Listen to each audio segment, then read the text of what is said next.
তার বাবাকে পিটিয়ে সে এলাকাবাসী তারে ধরে এলাকা ছাড়া করে। সে বেশিরভাগ কারণে না সে রাতে লাশ দাপন করে, নিজেই ডেথ সার্টিফিকেট তৈরি করে ডাক্তারের সিল স্বাক্ষর জাল করে সে নিজেই মিডিয়ার কাছে শেয়ার করেছেন। সে ইতিমধ্যে 900 লাশ দাপন করলেও 835 সালের সম্পূর্ণ গরমিল কোনো ডকুমেন্টসে দেখাতে পারে নাই। এবং মিল্টন সমাদরের বিরুদ্ধে যে অভিযোগটা ছিল আপনারা বলেছেন, তাকে আমরা আজকে গ্রেপ্তার করেছি। তার বিরুদ্ধে অনেকগুলো অভিযোগ, এবং সে তার বাড়ি হলো বরিশালের উজিরপুরে। সে তার উত্থানটা হচ্ছে তার বাবাকে পিটিয়ে সে এলাকাবাসী তারে ধরে এলাকা ছাড়া করে। এখানে এসে কিছুদিন শাহবাগে একটা ফার্মেসিতে কিছু কাজ করত, সেখানে ওষুধ বিক্রি চুরি করার কারণে তাকে সেখান থেকে বের করে দেওয়া হয়। এরপরে সে একটা পর্যায়ে কিছু লেখাপড়াও করেন। সে মিঠু হালদার নামে একটা নার্স, যে নার্সিং মেয়ে, যে পেশা নার্স, তাকে বিয়ে করার পরে সে তখন তার স্বপ্নে আসলো সে ওল্ড অ্যান্ড চাইল্ড একটা কেয়ার সেন্টার সে স্থাপন করবে, এরকম একটা তার আসলো। তখন তার ওয়াইফকে নিয়ে সে মিরপুর এলাকায় একটা child and old age care নামে একটা প্রতিষ্ঠান খুলে। এখন সেখানে খুলে আসলে এই যে তার বাচ্চা শিশুদেরকে নিয়ে আসতো, আর বৃদ্ধ মানুষগুলি যারা সেখান থেকে গরিব তাদেরকে নিয়ে আসতো। এরকমভাবে আপনারাও দেখেছেন, বিভিন্ন মিডিয়াতেও, সোশ্যাল মিডিয়াতেও ভাইরাল হয়েছে। সেখানে এগুলি সে প্রকাশ হয়েছে এবং সে বলেছে যে আমরা সেখানে অপারেশন থিয়েটার আছে, সেখানে মানুষকে সে বিভিন্ন ধরনের সেবা দেয়। তাহলে অপারেশন থিয়েটার থাকে, হাসপাতাল থাকে, তারও তো লাইসেন্স থাকতে হবে। সে লাইসেন্স নেই। সে বেশিরভাগ কারণে না সে রাতে লাশ দাপন করে।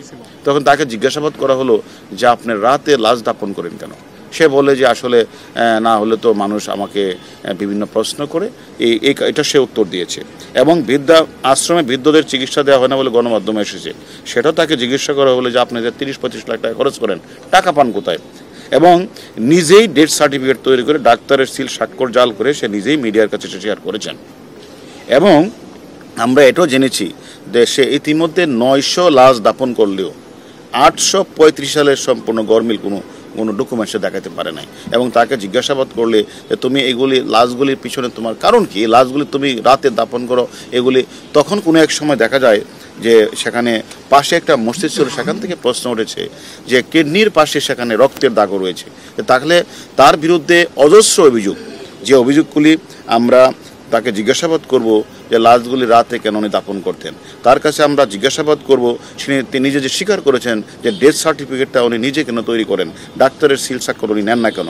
এবং সেটা একটা অনেকেই যারা তাদের অত একটা বাচ্চা শিশুকে দিয়েছে, অত বৃদ্ধ একটা মানুষ তার টর্চার দিয়েছে, যখন তার খোঁজ খবর নিতে গেছে তাকে সে সেখানে টর্চার ছেলে তাকে কিন্তু পিটিয়েছে। এরকম আমাদের অভিযোগ আমরা পেয়েছি। যে সব কিছু মিলিয়ে তার বিরুদ্ধে অজস্র অভিযোগ আমরা পেয়েছি। এবং সে এই টর্চার সেলে সে বলেছে তার 2টা আশ্রম রয়েছে, একটা হলো সাভার, একটা হলো সেখানে সে 500-700 লোক রয়েছে। কিন্তু সে খোঁজ নিয়ে জানা যাচ্ছে সেখানে 20-30 জন 40 জনের বেশি সেখানে লোক নেই। এবং আমাদের কথা হলো আমরা তাকে নিয়ে এসেছি এবং কিছু অভিযোগকারী রয়েছে, তারাও মামলা রুজু করবে।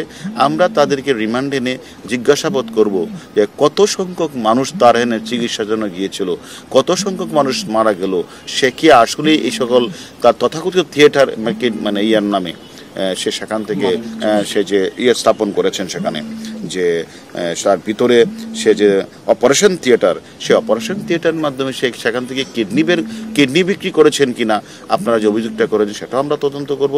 এবং কেন সে নিজে ডেথ সার্টিফিকেট নিজেই স্বাক্ষর দিয়ে তৈরি করেছেন, ডাক্তারের স্বাক্ষর কেন নেন নাই, সেটা আমরা খুঁজে বের করব। এবং বেশিরভাগ লাশ দাঁড়াতে দাপন করলেন কেন, এবং তিনি 2টি আশ্রমের কথা বলে শত শত মানুষের রাখার কথা বলে সেখানে কোনো লাশ নেই, সব কিছু আমরা তদন্ত করে আমরা পরবর্তী পর্যায়ে আপনাদেরকে জানাবো।